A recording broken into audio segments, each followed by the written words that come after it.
Rockin'. Yes, we're live.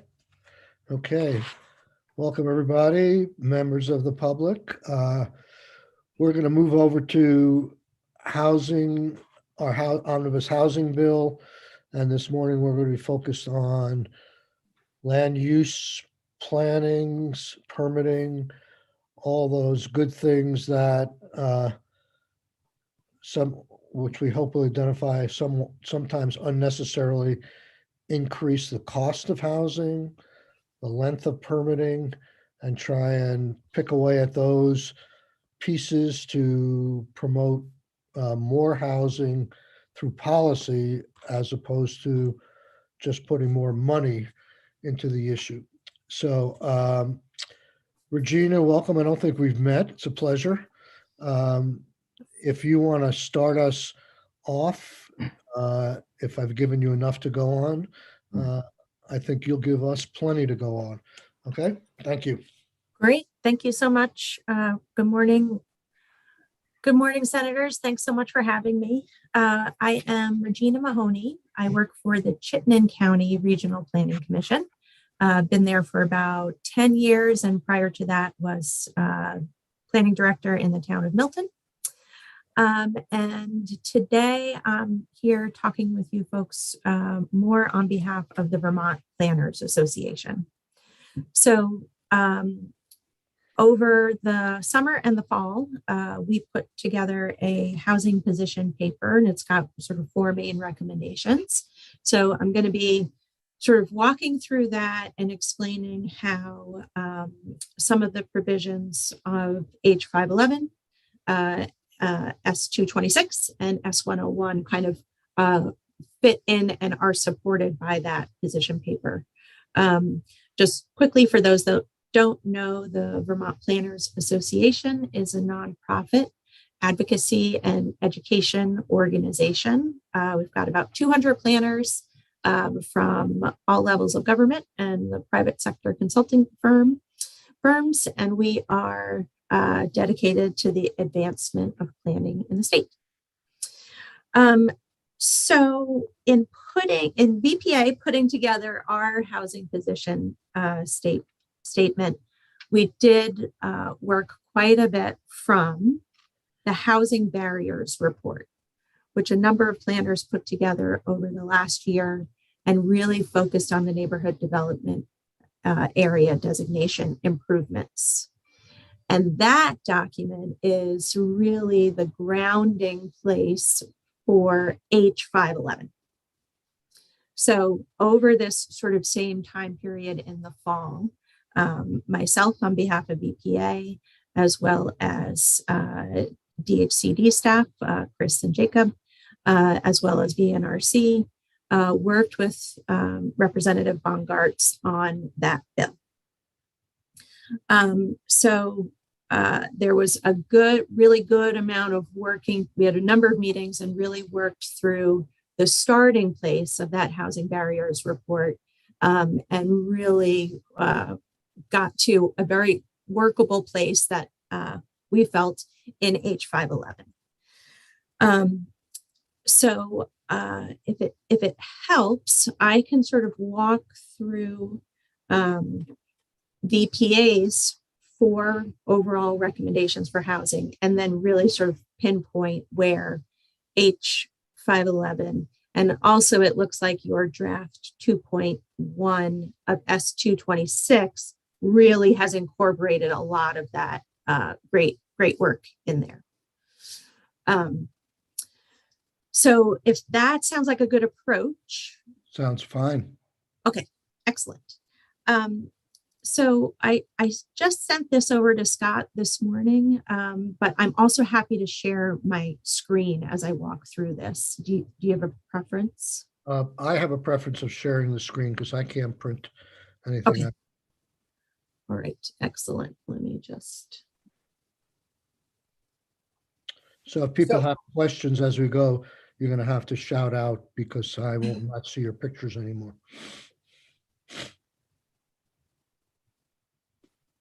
Okay.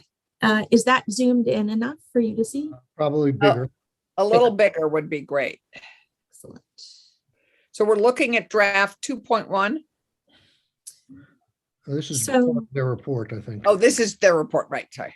Yes. So our overall housing recommendations, again, there's four main recommendations. The first one really is a recommendation to fund and implement water and sewer infrastructure in our existing settlements.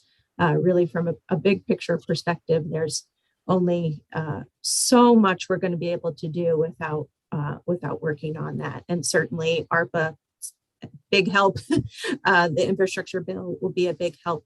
But just wanting to sort of point that out and not lose sight of that.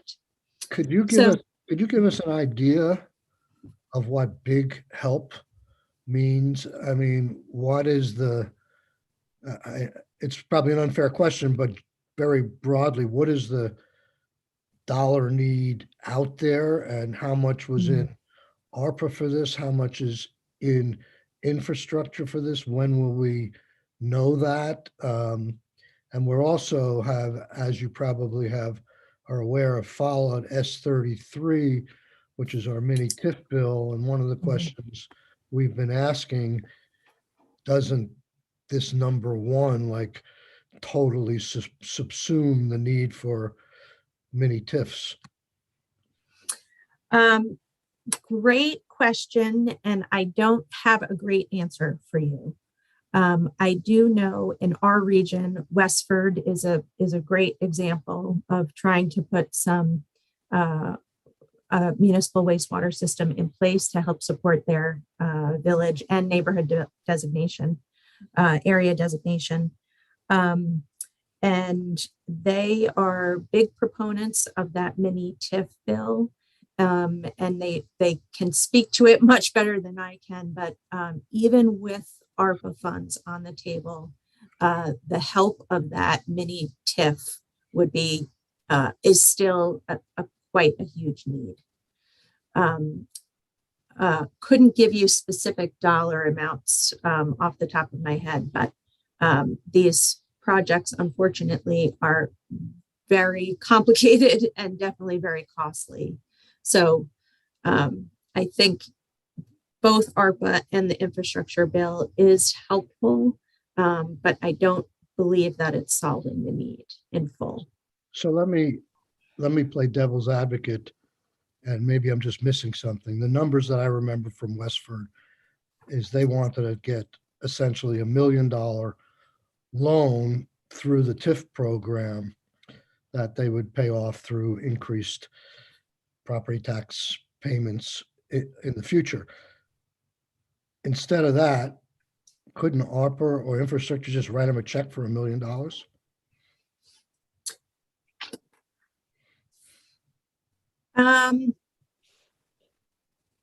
I think it depends on how the program's gonna work from the state.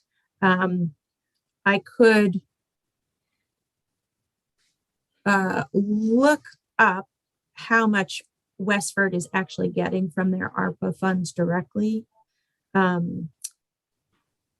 don't know that off of the top of my head. And we don't know on infrastructure. We don't have all the details yet about how Right. and how much money is going to go out. Yeah, and Yeah. that's a bit of a challenge, quite frankly, here, just in terms of the money flow and what's duplicative and what isn't. I mean, it's just, we need, It's no secret that I've been a big fan of mini TIFs. I went to the governor's press conference, stood beside Senator Brock on this. And it's pretty easy for us to just throw it in the bill because we've worked it over.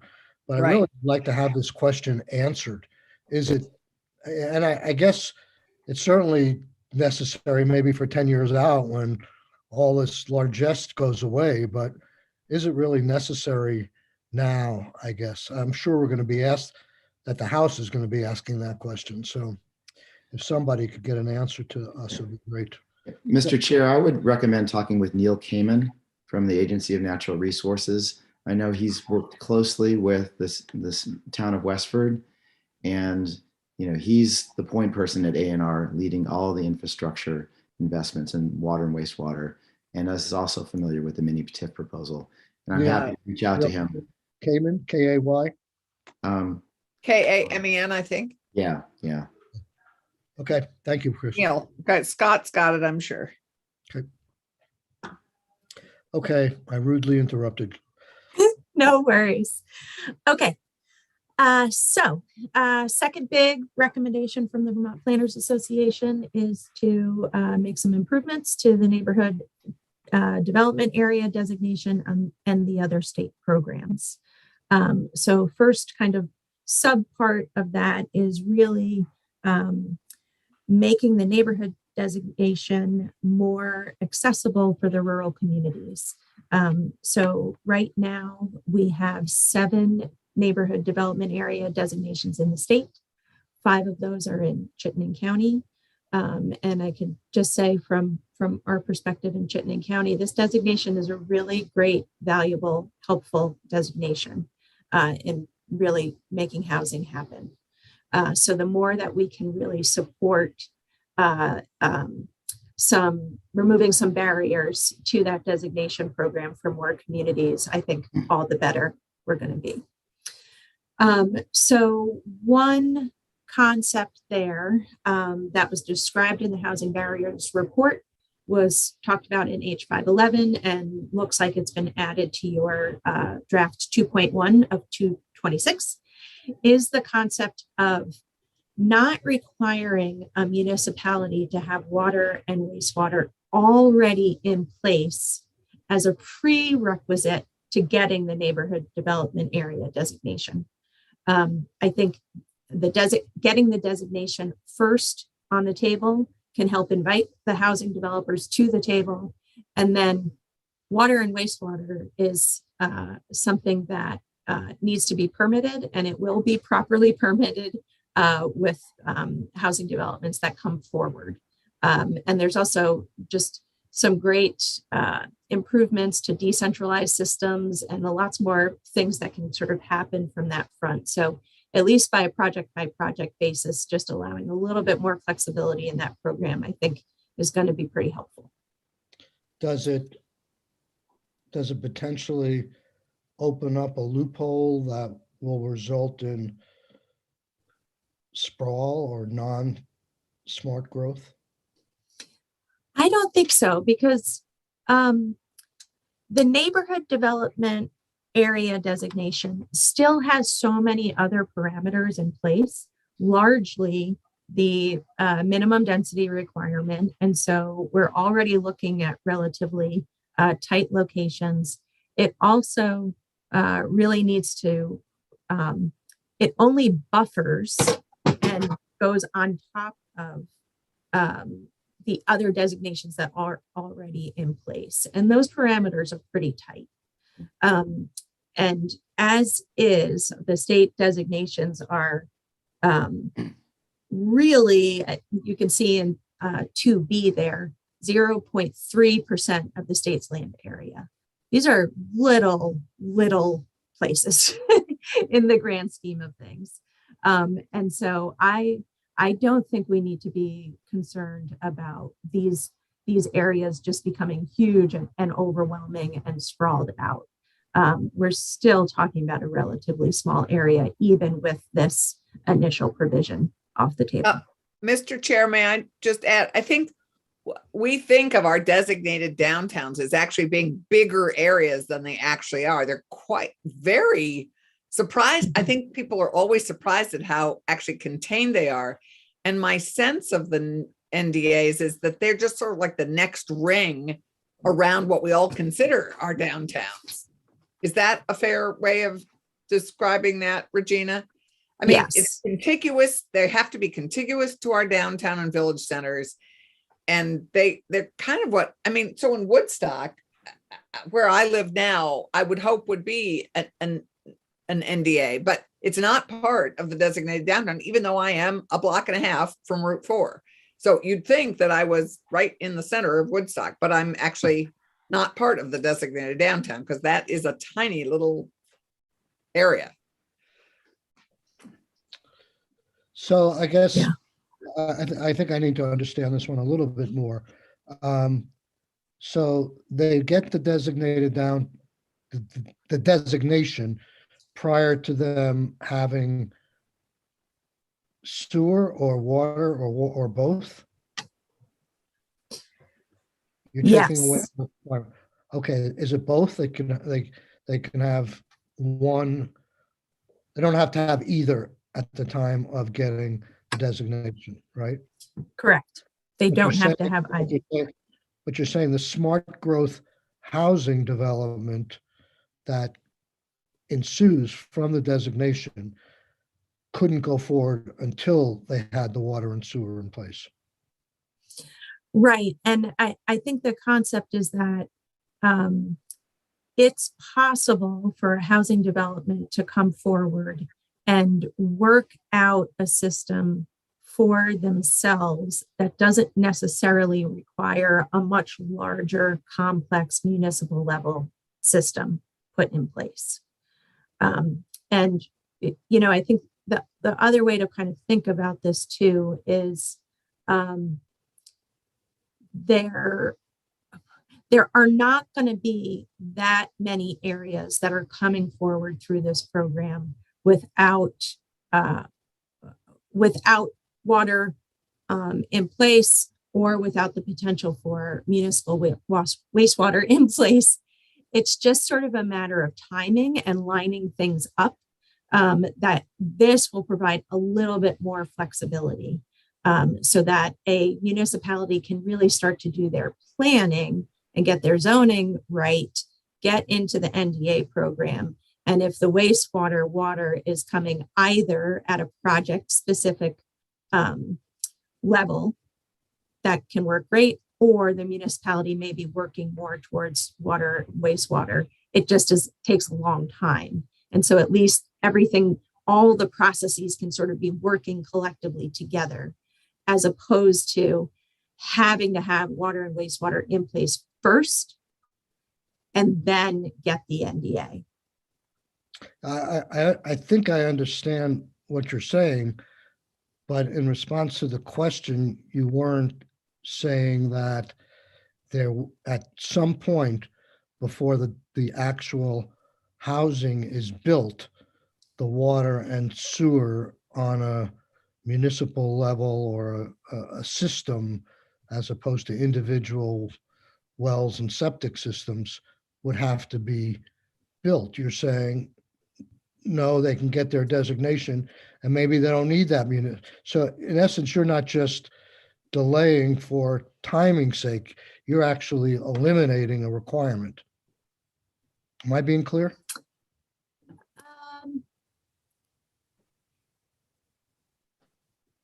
A housing development is not going to be constructed without a water and wastewater permit.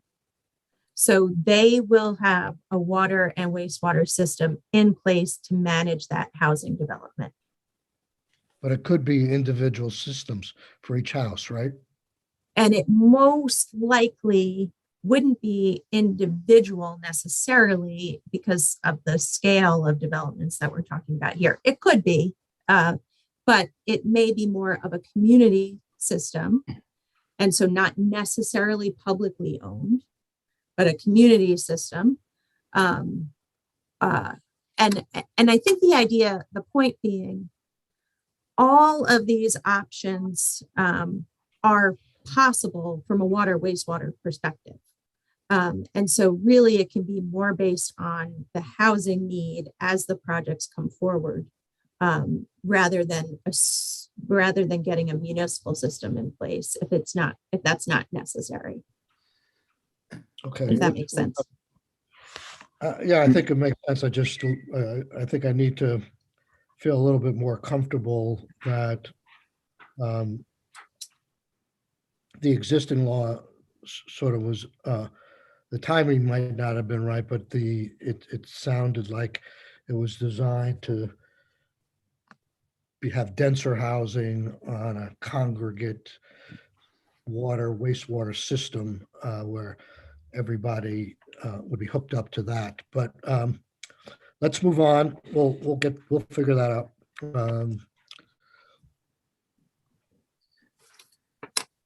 Okay. Okay. Then second point under that is we've talked about this for a few years now, and it was in S101 and now looks like again in 2.1 of 226 is the concept of if you do have a municipal water or wastewater system in place and the municipality is issuing their own water or wastewater permits, that there is a redundancy with also having to get a state water and wastewater permit as well. So BPA supports this provision that would remove the state water and wastewater permit in a situation where the municipality is already permitting those. Okay. We're very familiar with that one. Yeah. Okay. So moving on here. So again, this is under the same recommendation in terms of improving the state designation programs and eliminating redundant development review and the associated fees that come along with that. So B1 here, we really support the concept of taking a look at the state designation programs as a whole. There are a number of them. They were created for different reasons, and we always are finding ourselves in the place of trying to use these programs to define where we want growth to happen. And that seems like the most logical reason to have these state designation programs. But it would be great to just be able to take a look at them collectively and with that intent in mind. Thanks. Yeah, we've talked about this for a couple of years. Yeah. So that's great. BPA is also in support of extending the downtown and village center tax credit programs to the NDAs. That was in SO 101 as originally introduced, and it looks like it's in your new S226 as well. Also, the concept of applying for a neighborhood designation, development area designation by a joint application of two municipalities seems like in support of that. Great idea. Also in support of the concept of including flood hazard and fluvial erosion areas in the NDA where pre-existing development already exists in those areas. And if the municipality itself has adopted the rules for appropriately regulating growth in these areas. So if the municipality has their flood hazard and river corridor protection bylaws in line with A&R's rules at the local level. So in support of that. There's also a minor tweak in terms of how the 4 dwelling units per acre is established and defined for the neighborhood designation areas, and BPA is in support of that. And then last bullet here, BPA is in support of removal of the priority housing project caps altogether. And so I think that's where your original S226 landed, and it looks like your new S226 has a modification to that. And it probably I'm not sure if it follows what was in H511. But just broadly speaking, from BPA's perspective, the priority housing projects are excellent. It's what we need. It's what we want to not only help address the overall housing supply challenge, but also the affordable and moderate supply challenge. And just not sure that there's a lot of reason why those should be capped in any way in order to access the Act 250 exemption in these areas. So Well, I mean, I guess, I guess my response would be if the city of Burlington wanted to build a housing project with 2,000 units, there may be some reason to have Act 250 review in something that big. And just because there's a designated downtown, I mean, I don't know. That's why I think a total elimination of the cap may be a little bold at this point. Chris, you have a comment? Yeah, Mr. Chair, currently for larger municipalities, there is no cap. So what this is intended to do, so if Burlington wanted to permit 2,000 units, so Cambrian Rise, is a priority housing project, permitted units. It was not required to get an Act 250 permit, nor is it City Place, the one in downtown. And I think it's just a point of equity, it's like we want to see more development happen in some of our smaller towns. The changes to the NDA program are aimed at giving them the same opportunities that our larger municipalities have. What the right number is, VNRC feels like it should be more modest in a change, but they're open to making a change. Obviously, the planners have a different opinion and want it completely eliminated. So I hope that helps. Okay. Chris, Yeah, so I apologize. I thought that there was caps, varying degrees of caps on every size community, but I did too. the theory remains the same in terms of the suggestions for the smaller ones. If you're eliminating a cap for a real small town, and all of a sudden a giant housing project comes in, should there be Act 250 review in that case? But we'll look at it. I apologize for the diversion. I did have a. Mr. Chair, Go ahead. I know we're going to look at this more fully, but I would just like to ask at this moment, at what point does local planning and a town plan and local zoning trump no caps? I mean, because our smaller communities need some protection from exactly that kind of a situation. So I guess without Act 250 to fall back on, would we be allowing our town plans and our local planners to be able to make decisions about that? Yeah, go ahead, Chris. Yeah. Well, part of the designation, we do look at the community's bylaws, so they have to do a lot of work to make sure that housing is located in the right locations and minimize impacts to important natural resources. So it's not just like any town can get this. They have to meet minimum standards to achieve the designation, to create a larger area to allow a priority housing project to occur. But, to your question, at what point does a large development have a regional impact? And, that is kind of the intent of Act 250 to look at that.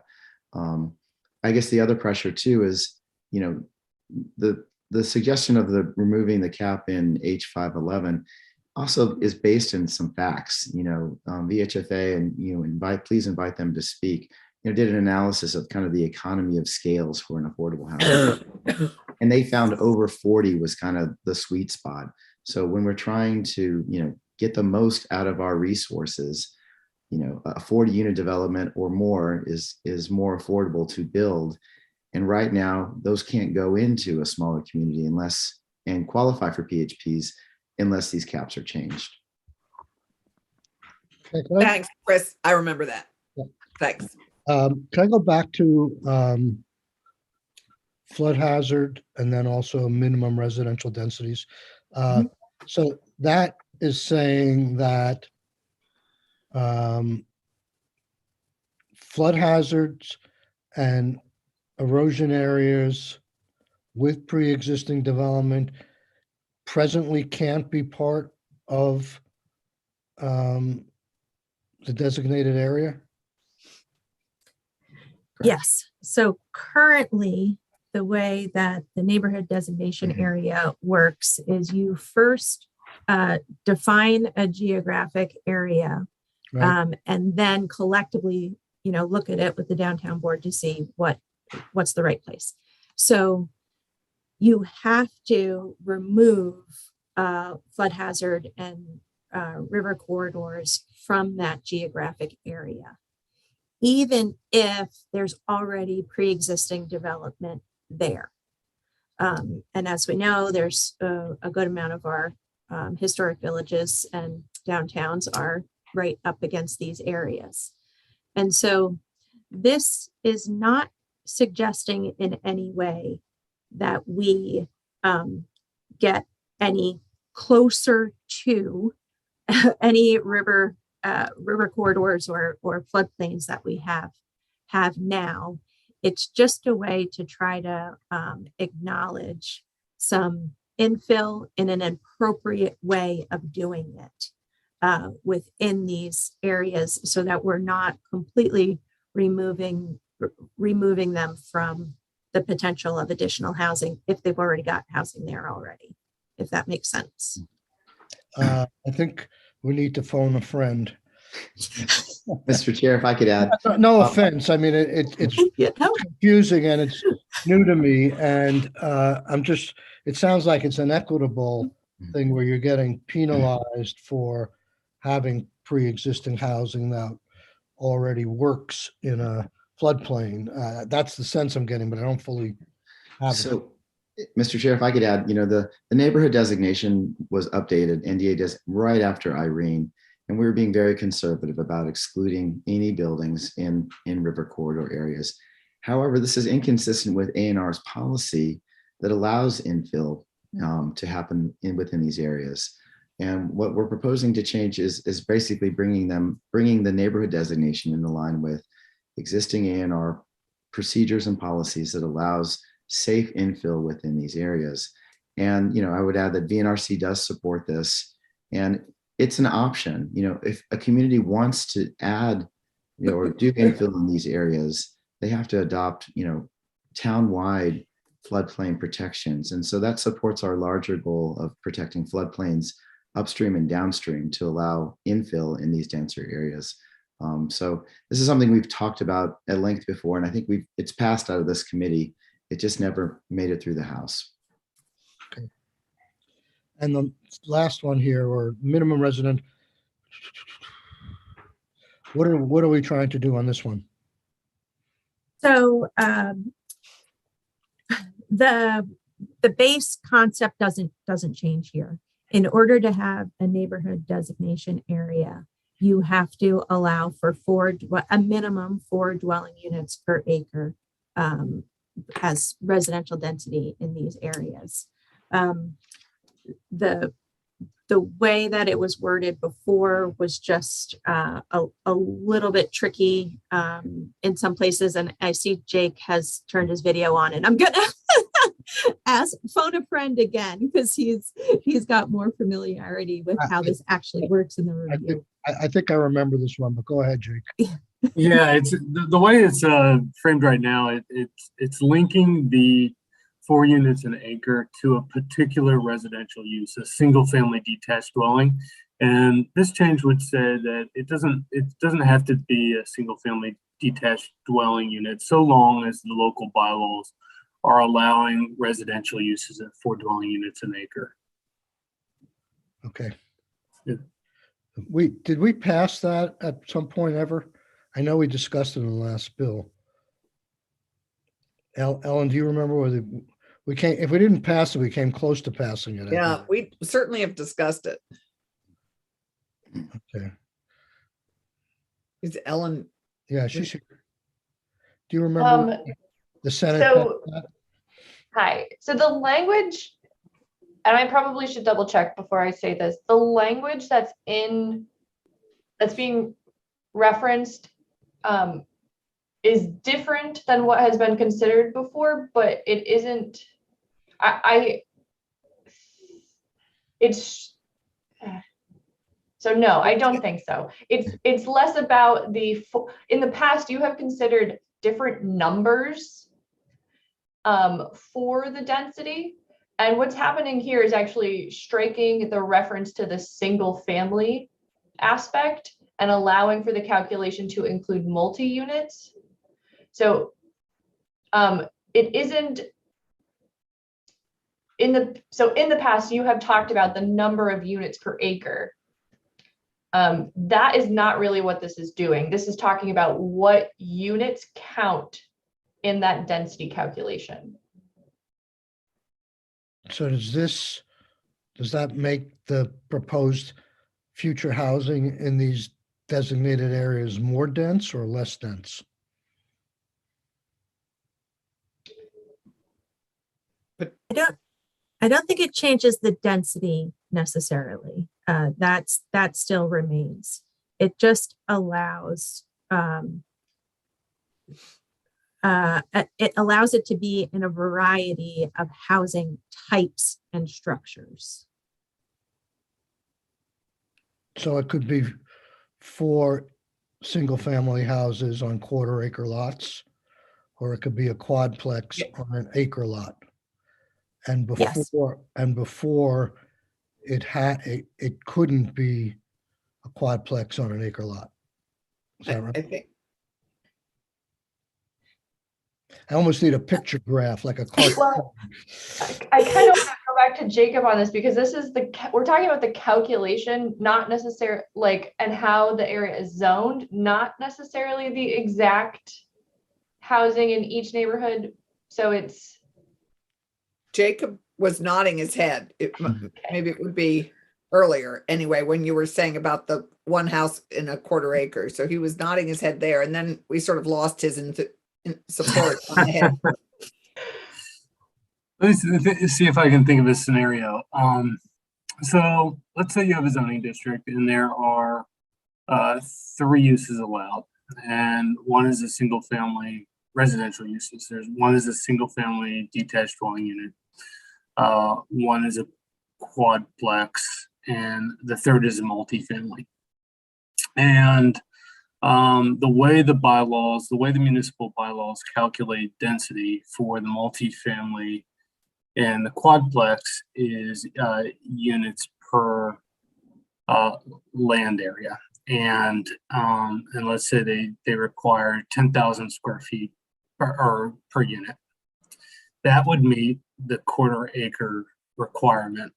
If that same zoning district, though, established a minimum lot size of a 1/3 acre, which is larger than a quarter acre, for single family detached dwelling units, that under the current statute, that would not be allowing a detached single family dwelling unit at 4 units an acre. So this would make it clear for all residential uses that that 4 units is what we're looking for. If you allow a residential use, that there should be at least 4 units an acre. Does that help? It does, to the extent I'm starting to feel that this is an attempt to assure greater density. Under the existing law, it could be less density. But here, with this tightening, and I'm not sure exactly how, you're going to get 4 units on every acre for sure. Or you're not going to be barred from putting up 4 units on an acre, whether it be in a single family or 4 1/4 acre lots. Is that more or less what the intent is? Okay. Beat that one pretty well. Let's go on to 3. So 3 is looking more at local zoning. So not talking about the state designation programs necessarily anymore. And really what the planners are coming forward and saying is we'd really love to have a real comprehensive broad look at Chapter 117 in full, and really think through what improvements we could make to it, as opposed to some sort of little tweaks that we've done along the way. So I'm not sure that we've got anything like that in a bill so far, really sort of looking at a study committee for chapter 117 for the local zoning, but just letting you know, we would be in favor of that kind of conversation. So planning for the planners. Planning for the planners. You know, and partially, I think we've seen a lot of really interesting zoning reform done in other states. And part of that is based on some real data and work, and it's sort of done in different ways in different places. Like Massachusetts, as an example, has a minimum affordable housing requirement per municipality. And there are other states that are certainly looking at eliminating single-family zoning as the only permitted use in a residential zoning district. So lots out there, and I think lots that we should give consideration and thought to. But I'm not sure that we necessarily have the data or the understanding of really what's going on in Vermont. For example, I couldn't even tell you in Chittenden County right now how much of our land area is only zoned for single family residential. So I think there's the thought process here is there needs to be just some more collective effort on looking at this more broadly. So just subparts under this is just really appreciation for the bylaw modernization grant program. That's going to be hugely helpful. The municipalities that have this now are really looking forward to digging in and making some real improvements. And just wanted to point out that the program parameters around that grant program that didn't pass in S101 are supported by the planners, particularly in tied with a funding program that can help them make those changes. Part B here is the concept that when you get a local site plan or conditional use approval from the Development Review Board, it should not expire any faster than 2 years. So this is just acknowledging that some of these housing projects really take a lot of effort to put together. And if you get through your local approval process and you're working on all the other pieces and your local approval expires, and that makes you have to kick back into the program, that's not very helpful. So the planners support this provision of just making sure that those approvals don't expire any sooner than 2 years.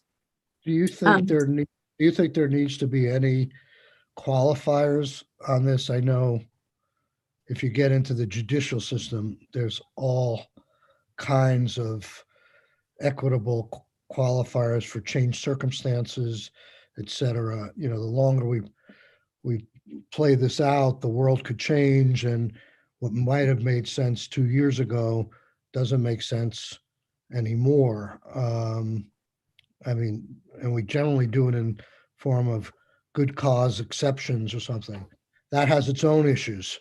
But have you looked, has there been any discussion in coming to this conclusion on things like that? No, and I think from the planning perspective, the 2-year time frame doesn't feel too long. You know, zoning doesn't change rapidly. It's quite the process to actually get it changed. So certainly there could be some circumstances where something in the underlying zoning changes, but not really too worried about it with the 2-year time frame. Is the process so onerous? I'm trying to remember my years on DRBs. It seemed like there were plenty of permits that were expiring, and it seemed like a simple process to get them extended. You may have to pay more, you may have to pay a small fee and go in there and say nothing's really changed. but I'm just thinking like, you have something that makes sense and certain conditions are put on the permit. And then, within the next 6 months or a year, a big building comes in and they get approved. And then all of a sudden, the one you approved before doesn't make as much sense, or you want another condition on it. Those are the kinds of individual circumstances where I don't know if 2 years is the right time. What is it now? 6 months generally? So right now, that's an excellent question. Right now, there is no requirement for putting an expiration date on these permits. So some municipalities don't include an expiration. They can write it into their bylaws and they can put an expiration in. And some municipalities have a year as an expiration date. And that can just be really pretty problematic in pulling together the rest of your permits. And I think the challenge is,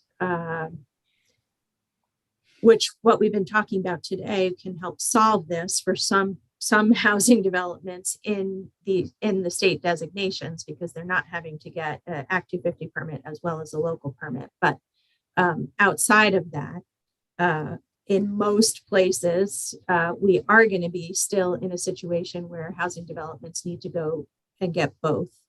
And if it takes a while to get all those other permits lined up within a year, that can be a tight time frame if you're having to get kicked back to the local level. Okay. Yeah, I guess there's probably some sort of sweet point there. Yeah. Just going back to bylaw modernization, this is probably a question for Chris. Is there money in the budget anywhere for more grants for bylaw modernization? Mr. Chair, Chris Cochran, the governor did budget $600,000 in general fund for municipal planning grants. But as we talked about this before, they are broadly cast and not as constrained or targeted as the bylaw modernization grants. Well, obviously we're big fans of that. And we appreciate you getting that money out the door, but if there's not more money coming, why do we need a statute? Right. And is that enough? 600,000 doesn't strike me as maybe enough. Well, you're talking to the wrong person. Of course it's not enough. Yeah. Well, No, I know, but this bill has, we have opportunities here. Yeah, I mean, we could dedicate some of that money to a second round of bylaw modernization grants, or we could up it, or we could cut it. But before we decide on leaving that language in, it'd be kind of weird if none of that money got used for additional bylaw modernization grants, unless the language that we had in 101 and the House tweaked sort of somehow applies to municipal planning grants as well. So I teed that up for you, Chris. Where do we go with this?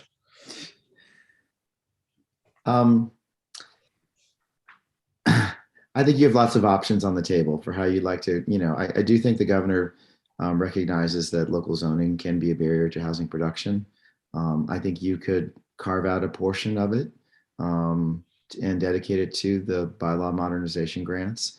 I do think, we've talked before, the language that the House passed, remember it got separated from the budget, it never ultimately did pass. So we ran a program that was slightly different than what was in S101.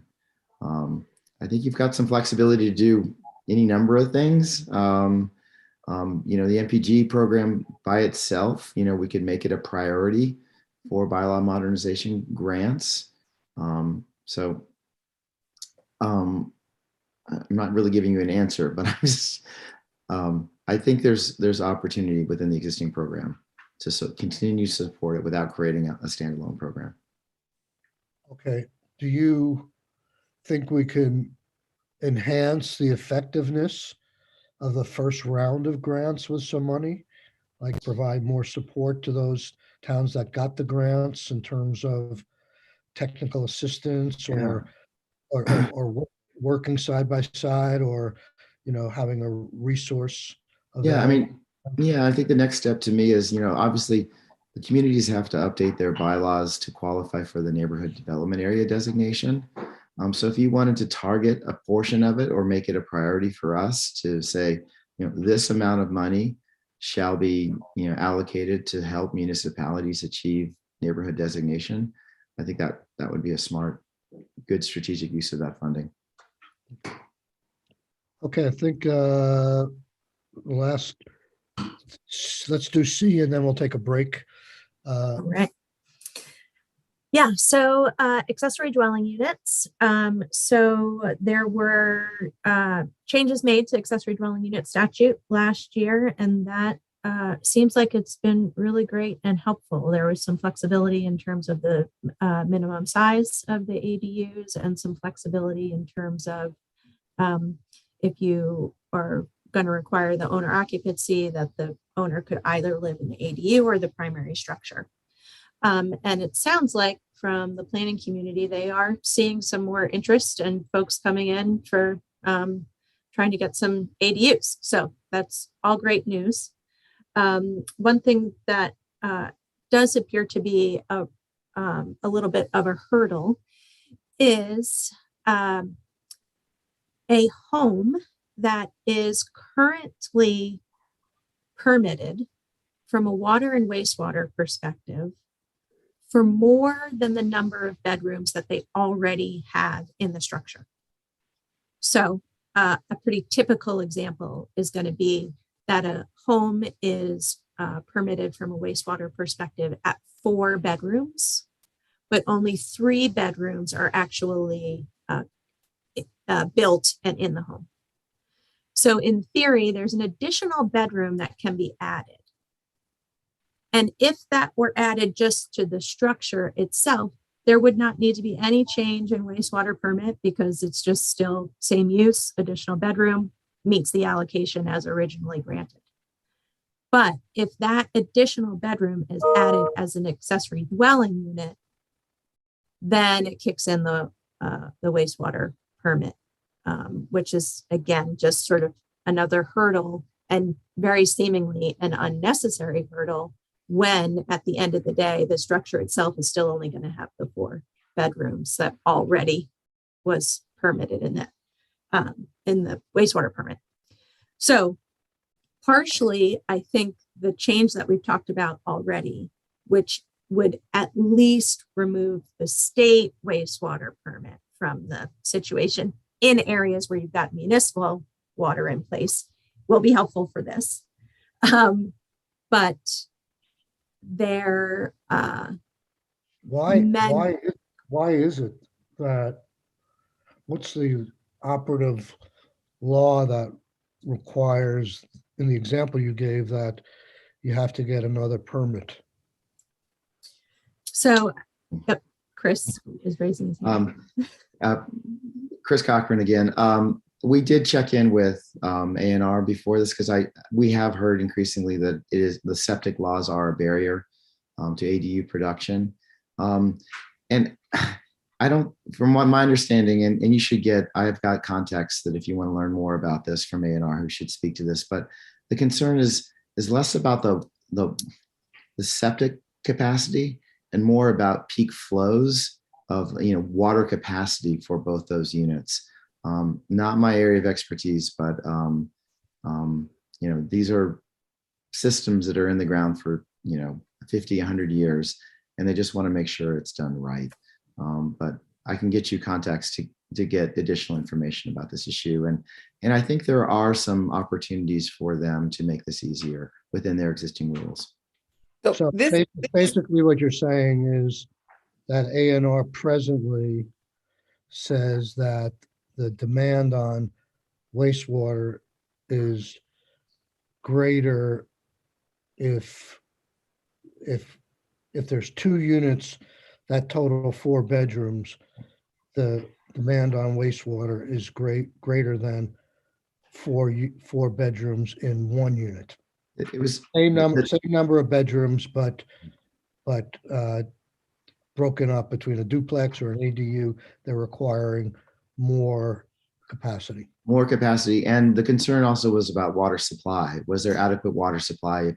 You know, you had two kitchens and everybody's making dinner at the same time. Is there, you know, so Right. again, not my area, but I do think it's worth a conversation with A&R just to get a good understanding of their rules and the intent behind them. And again, they do have opportunities to make it easier within their existing framework, and I don't think they're widely used or recognized. So this is for septic. This is not for people who are on sewer systems, right? I mean, this is slightly Exactly, different. yes. Yeah. And so septic systems already, one assumes there's less density. I mean, you're in a downtown that isn't very, I mean, Right. well, Yeah, you could be in Norwich. this is not an issue for municipalities with sewer and water and capacity. Right. This is an issue in rural areas where somebody wants to build an ADU. Yeah, yeah.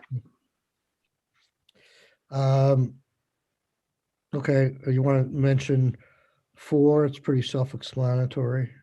Yes, so 4 is pretty self-explanatory, nothing specific there, but definitely just recognizing and appreciating what the state has been able to do in terms of funding for those experiencing homelessness and just putting out some support to keep that going.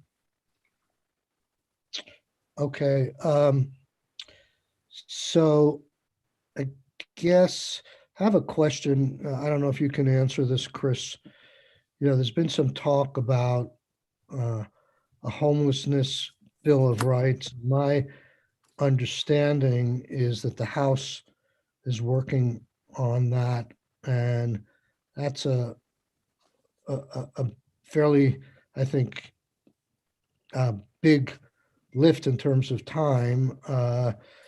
And if they're working on it, I'd rather have this committee deal with it when it comes over from crossover. Do you have any, or maybe Ellen, it's probably David Hall who would know more about it, but does anybody know what the status of the issues addressing homelessness are? We haven't really talked about it much this year in this committee, and I assume that the House is working and will be sending us something. I do not know, but I'm happy to reach out to Chair Stevens and inquire. Okay, that'd be great. So thank you, committee. I'm going to suggest that we just continue on for a few minutes and not take a break, and then we'll finish up 15 minutes earlier. I assume everybody is okay with that unless you have a pressing need. So Ellen, we're going to sort of set up meetings with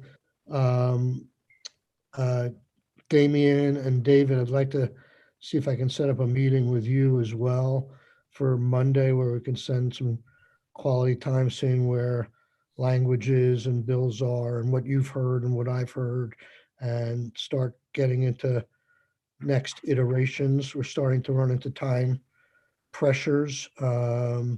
We have 2 more weeks. We actually have 3 more weeks, but I'd like to get at least the housing bill out before we break for town meeting. I think this bill will, obviously today's discussion shows it very well that it's going to have to do a drive-by in natural resources, and probably have to go to finance and appropriations. So it needs a fair amount of lead time.